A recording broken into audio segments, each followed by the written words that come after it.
I wonder if you relate to this story. You've had a great morning, a productive morning, at your homeschool co-op or forest school.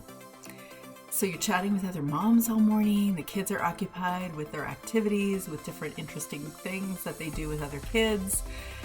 You're discussing maybe what didn't go well last week, and some people are offering some words of encouragement. You're all sharing tips to each other, with each other. Everything feels good, and then you get everyone strapped into the minivan, ready to head home, and suddenly the bickering starts.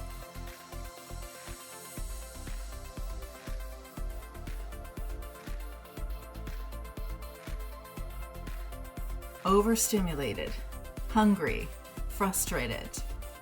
And the kids are those things too. Sound familiar? I know it's not just my experience because now I'm privileged to listen to your stories. You're trying to keep it together after a morning that seemed really good, and then energy is just brimming over inside the minivan after your beautiful event. You're trying to keep it together, but the noise, the energy starts to push you to your limits. It doesn't feel like you're winning this homeschool thing. I mean, you thought you were doing so great, and then what happened? One kid starts kicking the back of your seat, two others start nitpicking at each other in the back seat, and all of a sudden, you're ready to boil over. I've learned that you don't have to let those big emotions control your day. When once I repeatedly wrote posts titled, "And Then There Were Those Days," I've learned through years of experience and a whole lot of practice that sometimes the hardest part of homeschooling is how we deal with our feelings when everything seems a bit much. It doesn't have to be that way. The biggest challenge for me wasn't picking the right curriculum or making one more meal joyfully, or trying to figure out how I can incorporate yet one more activity in my schedule, or trying to even create the right routine, the perfect routine for everybody. It was learning how to handle my own emotions, especially when everyone was hungry and tired and overstimulated, and things just started to feel a little off. I've learned that there is a way to navigate those things, to navigate our emotions, and it starts with getting curious about our emotions. As I even just heard today, our tendency as homeschool moms is to be in our head, to plan for the next thing, to anticipate the next thing, to listen and respond to the little voices around us, and to always wonder, am I doing enough? Is this enough?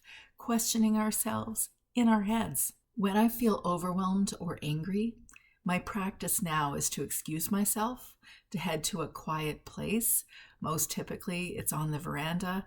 And then I ask myself, why am I feeling the way I'm feeling? What's really going on in here? No matter the scenario, this helps me manage my reactions instead of letting them control me. One of the most powerful things I've learned, and frankly, really surprising things that are as useful as it is to actually practice self-observation. When emotions are high, reminding myself that those intense feelings really only last maybe 90 seconds. That's a researchable statement right there. 90 seconds. I take a deep breath. I step back and I just wait until I don't feel quite as intense, because I know that responding in that moment is not useful, not usually. Sometimes it's as simple as removing myself from the situation, whether that means walking around the block, or for me, walking up the road, or stepping into another room or onto the veranda just to clear my head, to ask me, how am I feeling? What's going on in there? That helps prevent things from escalating. When it's a big moment that involves another person, then I want to wait until I'm clear on what I feel and what I need, and also wait until I can listen to them when they tell me what they feel and what they need. If it's like a scenario that I had last Tuesday, which is possible, this scenario, this story is highly unrelatable to you. I live in a homestead in Western British Columbia. I have had a couple of Nubian goats. And I was doing my normal morning routine. I went outside with some hay and some fresh water, and I was going to go greet the animals, and I discovered both of them killed by a cougar. So yeah, highly unrelatable. But the relatable part is that it was so overwhelming and so sad that I had to accept that it wasn't going to be a 90-second day of emotion. It was going to be grieving, loss, frustration. What could I have done differently? Was there something I could have done differently? You know, all the big feelings about big things. And in days like that, you simply gotta shift. Accept that things don't get to be the same way you expected your normal Tuesdays to be.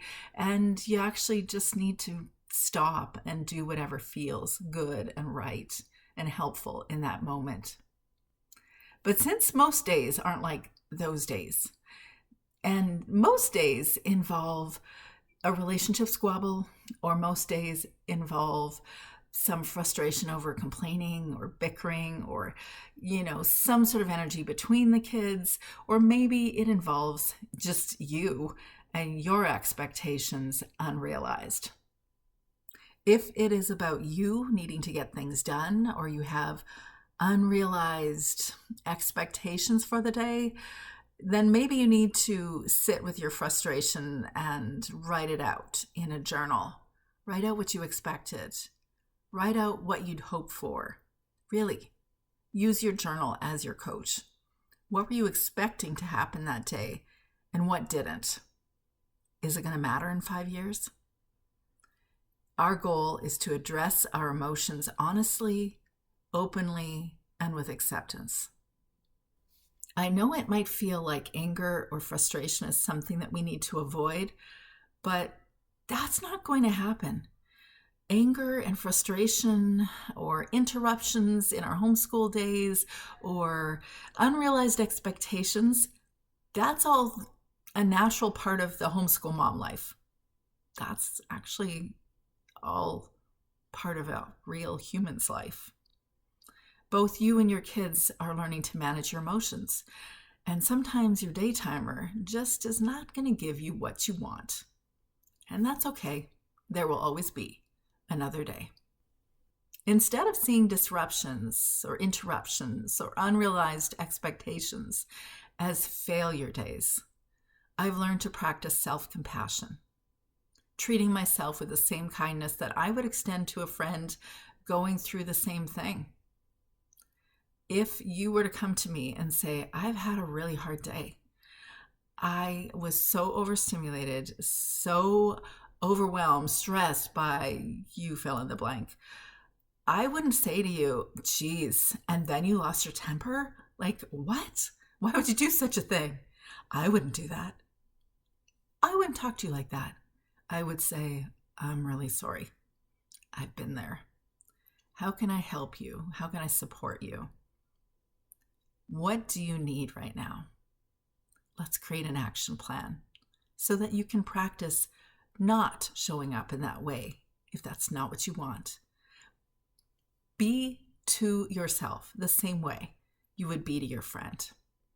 Perfection can't be the goal because it won't happen. What matters is showing up, learning alongside our kids, and learning what we need to learn to make the next right choice in our homeschool mom life. Another helpful technique is deep breathing. When everything starts to feel stressed, I like to go into a quiet place, aka I close my eyes, probably head to the veranda if I'm at home. I close my eyes, put my hand on my heart, ask myself how I'm feeling, but take a few slow, deep breaths. Then I hold it for about 4 beats at the top, and I exhale slowly through my mouth like a straw for about 8 beats. I'll do it with you once. So let's close our eyes. Put your hand on your heart and inhale for a few beats.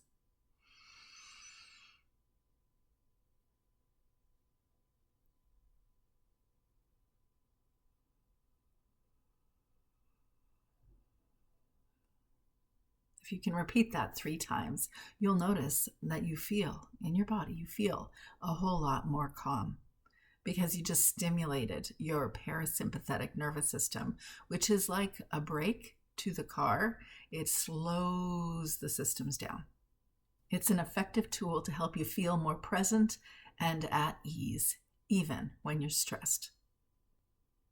But you know what? Sometimes doing nothing is the best option. If a situation feels like it's too heated with another person, it's okay to wait until everyone is calmer. We just don't make our best choices from that overstimulated, hyper amygdala activated space. We need to wait until our emotions simmer down, significantly simmer down, until we can acknowledge what we feel and what we need, and ask ourselves, are we available to listen to the other person, what they feel and what they need? And when we're at that place, then let's chat. But sometimes with kids, doing nothing is also the best option. Unless a child is determined to run in the highway, then we don't always have to react immediately. We will likely have another opportunity to address that particular situation again.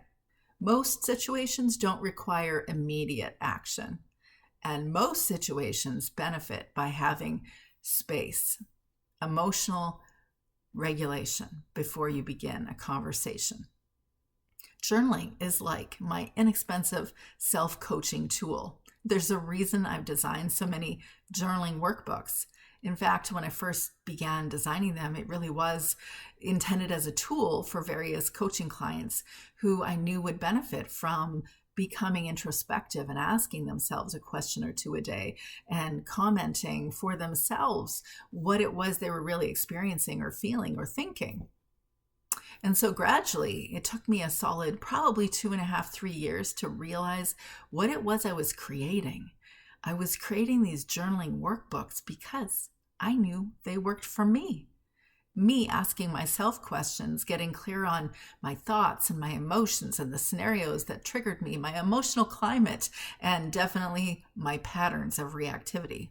Journaling helps me see the patterns, and it gives me clarity to handle the situation better next time. If you'd like to check out the Big Emotions for Homeschool Mom Journaling Workbook, I'll put the link down below.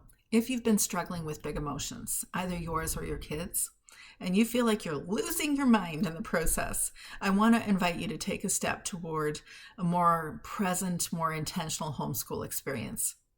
I offer you the Reimagine Your Homeschool mini course.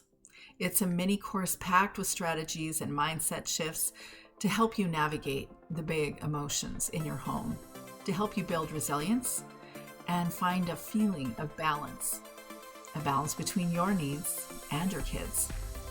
There is a way to address these challenges. I know it is a realistic possibility that you'll shift things dramatically over the next few weeks, months, years, and I want to show you how. I've done it myself. I've watched other homeschool moms do it too, and I know you can too. And if you're a podcast listener and you find value in learning more strategies for homeschooling without burnout, listen to the latest episode of the Homeschool Mama Self-Care Podcast. I'm sharing the tools you need to address those fed up moments, the fed upness seasons of our homeschool mom life, and get back to a place of peace and confidence and presence in our homeschool lives. You don't have to lose your mind. With the right tools, you can handle the stressful moments with more ease. And you can lean in to living your homeschool mom life with less stress. You got this, girlfriend. Would you help me connect with other homeschool moms? Either send them a link or like and subscribe to this YouTube channel. You can stay in the video.